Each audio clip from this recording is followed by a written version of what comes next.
Baik, selamat malam. Nama saya Gina Lopan dari Prodi S1 Informatika dengan NIM 11S24 004. Baik, kita sudah memasuki di penghujung semester. Kali ini kita akan membahas tentang proyek akhir dari mata kuliah PBO, yaitu pemrograman berbasis objek ya. Yang dimana kita sudah mempelajari mata kuliah PBO ini sudah banyak ya, dimulai dari kita belajar mengenai tipe data, mengenai class, yang dimana class itu adalah sebuah blueprint. Kita juga mempelajari dasar-dasar bahasa Java, yaitu JDK ya, yaitu Java Development Kit, itu seperti itu, yang compiler dan lain-lain seperti itu. Dan juga kita mempelajari bagaimana objek itu terbentuk, dan juga kita konsep-konsep OOP seperti itu, yang ada abstraction, encapsulation seperti itu, inheritance, dan polymorphism seperti itu. Yang dimana objek itu adalah seperti wujud nyata lah, karena yang dimana kelas itu adalah sebuah blueprintnya, dan dan objek itu adalah wujud nyatanya seperti itu. Dan banyak lagi seperti itu. Nah, untuk di proyek akhir ini kita membuat program Java, yang dimana sebelumnya kita awalnya hanya merun sebuah program itu menggunakan terminal. Untuk di proyek akhir ini kita sudah masuk sama seperti di praktikum terakhir, yaitu praktikum 11, yang dimana kita membuat program itu berjalan untuk menjadikan tampilannya menjadi sebuah website gitu. Jadi untuk dari sisi user atau si pengguna itu lebih atraktif dan lebih menarik untuk digunakan gitu programnya seperti itu. Menggunakan untuk backend ya, itu kita menggunakan bahasa Java, yang dimana itu berbasis objek. Dan untuk membuat sisi front end-nya, itu kita menggunakan gabungan dari HTML, CSS, dan JavaScript seperti itu, untuk memperindah dan atau memberikan efek-efek tertentu kepada sebuah website seperti itu. Jadi kita di sini ada judul kita di sini adalah membangun aplikasi reservasi barbershop ya, dengan Spring Boot, yaitu framework dari bahasa Java itu sendiri. Lanjut. Jadi untuk sekilas tentang aplikasinya, dari arsitektur aplikasi ini, di sini ada terdapat beberapa folder utama, yaitu folder controller, repository, entities, DTO, dan service seperti itu. Nah, untuk di control itu folder control itu berisi file-file yang akan menangani permintaan masuk dari klien ya, atau API dan halaman seperti itu. Lalu yang kedua ada folder entities, yang dimana itu representasi dari data di dalam database-nya. Nanti itu ada seperti user entities, reservasi entities seperti itu. Dan lalu ada selanjutnya ada repositories. Nah, di repositories ini itu adalah untuk mengatur antar muka untuk operasi CRUD, yaitu CRUD itu adalah create, delete, dan undo seperti itu, dan remove seperti itu, database. Lalu untuk DTO-nya itu adalah sebuah objek transfer file-file yang berisi objek transfer data untuk permintaan dan respon seperti itu. Lalu ada service. Di dalam service ini kita membangun logika bisnisnya seperti itu, bisnis utamanya atau main bisnisnya, dan interaksi data seperti itu. Jadi aplikasi ini mengadopsi struktur modular, yaitu memisahkan tanggung jawab untuk mengelola kode yang lebih baik seperti itu. Lalu ada REST controller ya, yaitu antarmuka API. Di sini ada barber controller yang pertama. File barber controller ini yang berada di folder controller itu adalah untuk fungsinya untuk mengelola operasi terkait data tukang cukur atau si barbernya atau pencukurnya seperti itu, menggunakan request mapping, yaitu API /barber seperti itu. Lalu di file kedua yang ada dalam folder controller, yaitu adalah service controller, yang dimana isi dari file service controller ini adalah untuk menyediakan daftar layanan yang tersedia seperti itu, menggunakan request mapping, yaitu API service. Ada juga reservation controller. Di sini kita mengatur pembuatan dan pengembalian riwayat reservasi menggunakan request mapping API reservation seperti itu. Lalu setiap controller itu didedikasikan untuk entitas tertentu yang memastikan API itu bersih dan terorganisir. Selanjutnya untuk memahami Barber controller, di sini ada endpoint tukang cukurnya ya, yaitu REST controller, request mapping API Barber, public class, Barber controller, get mapping, public response entity, API response, list, string, get all Barber seperti itu. Nanti dia akan memanggil Barber service-nya, lalu define all, lalu return-nya adalah response entity OK. New response 200 berarti itu berhasil dikembalikan kepada user dengan baik seperti itu. Data barbernya, itu data barbernya ada 3 yaitu Budi, Andi, dan Siti seperti itu. Lalu kontrol ini menyediakan endpoint API barber yang tadi untuk mengambil semua daftar tukang cukur yang ada saat ini menggunakan data dummy sementara. Lalu karena kenapa data dummy? Karena ini masih simulasi seperti itu, tidak ada wujud orang aslinya seperti itu ya. Lalu untuk mengelola reservasi dengan reservation controller ya. Jadi apa sih fungsi reservation controller ini? Itu adalah pembuatan dan riwayat reservasi seperti itu. Jadi ketika seorang user gitu pernah melakukan reservasi terlebih dahulu di sebuah barber itu, dia akan tercatat di dalam riwayatnya gitu. Jadi tidak ketika kita reservasi dia tidak langsung hilang. Jadi kita bisa melihat bahwa kita udah pernah melakukan pemotongan rambut di barbershop ini pada tanggal segini jam segini seperti itu dengan barber yang ini gitu. Menggunakan REST controller, request mapping, API reservation, public class, reservation controller seperti itu. Lalu ada post mapping, public response entity, API response, string create reservation.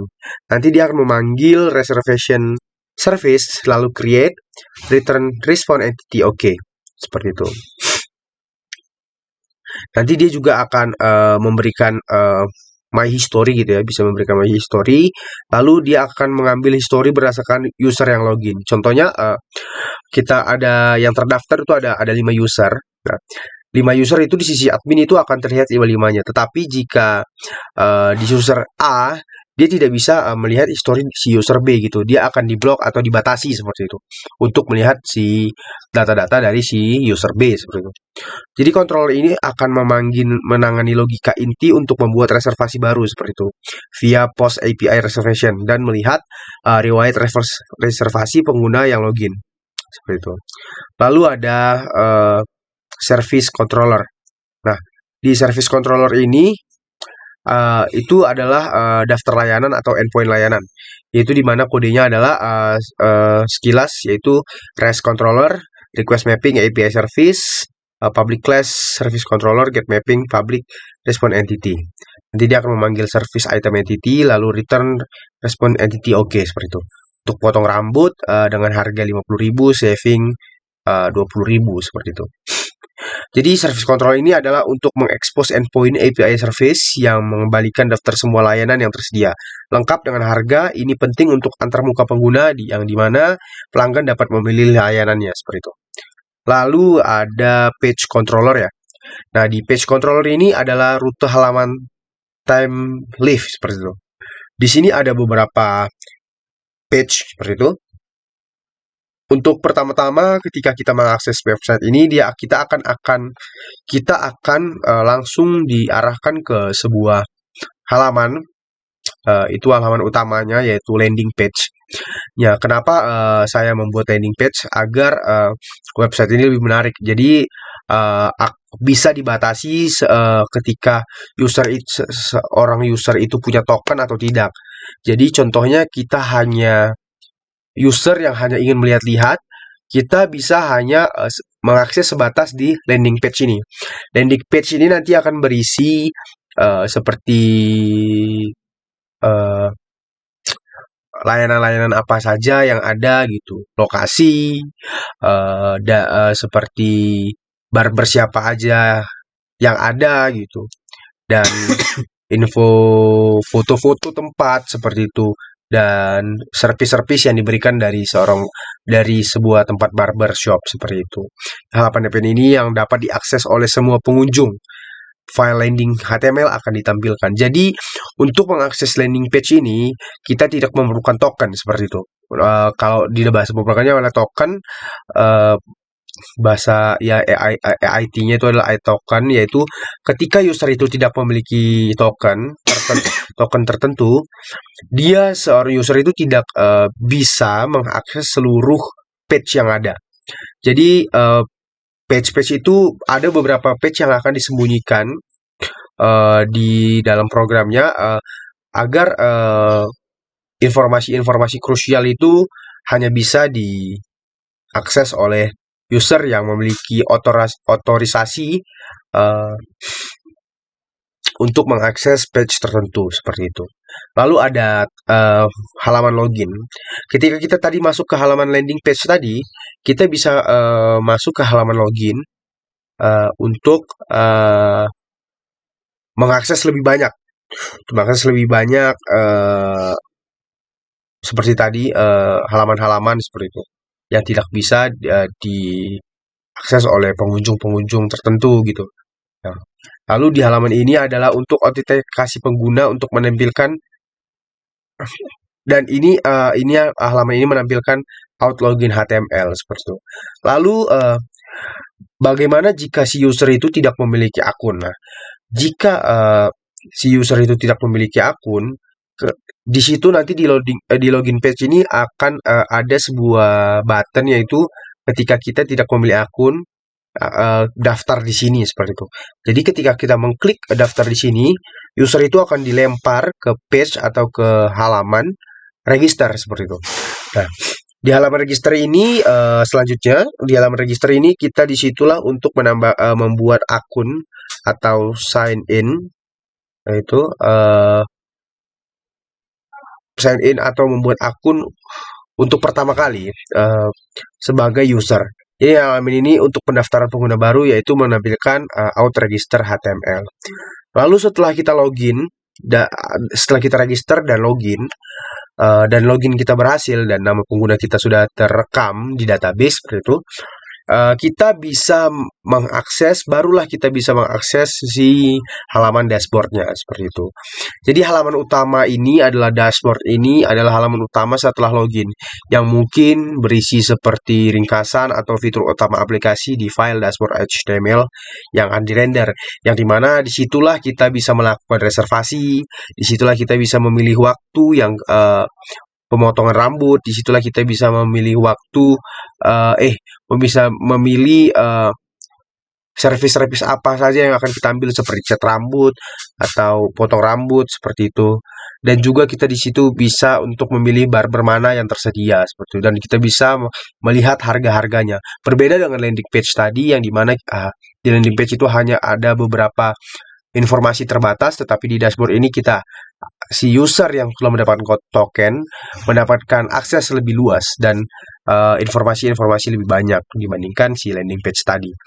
Lalu kita lanjut jadi page control ini bertanggung jawab untuk memetakan URL ya ke tempat HTML, menyediakan antarmuka untuk pengguna aplikasi seperti itu. Lalu ada DTO atau data transfer object seperti itu ya.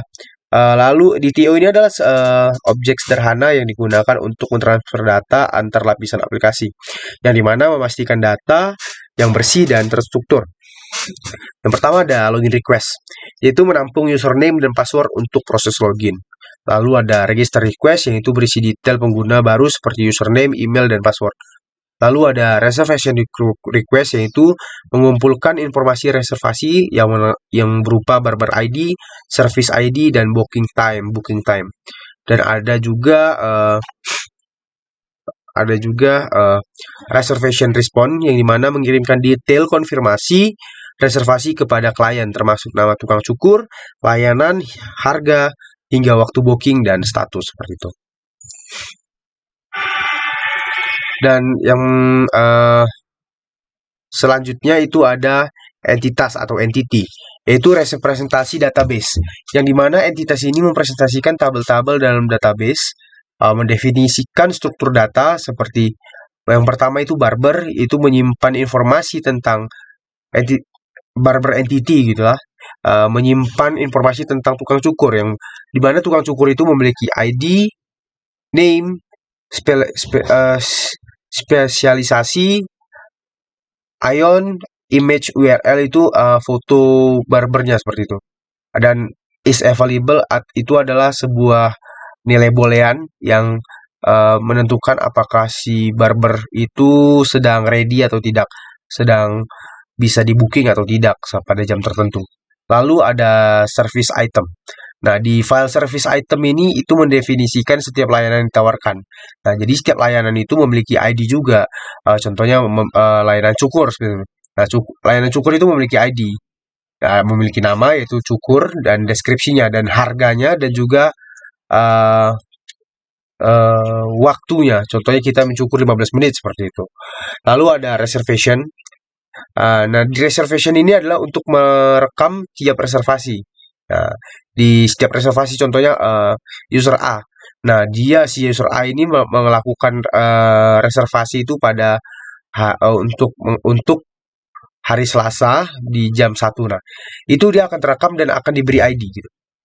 Dan untuk ada usernya siapa, ada barbernya siapa, ada service itemnya apa, dan booking time statusnya gitu. Lalu untuk langkah selanjutnya, implementasi service layer itu akan mengembangkan logika bisnis di balik controller untuk berinteraksi dengan repository. Lalu ada integrasi repository. Hubungkan dengan database menggunakan Spring Data GPA untuk operasi CRUD seperti itu. Lalu ada desain dan autentikasi dan otorisasi. Terima kasih, sekian dari presentasi saya. Dengan struktur ini kita memiliki fondasi yang kuat untuk membangun sebuah aplikasi reservasi barber yang lengkap seperti itu. Sekian dari video presentasi saya. Terima kasih.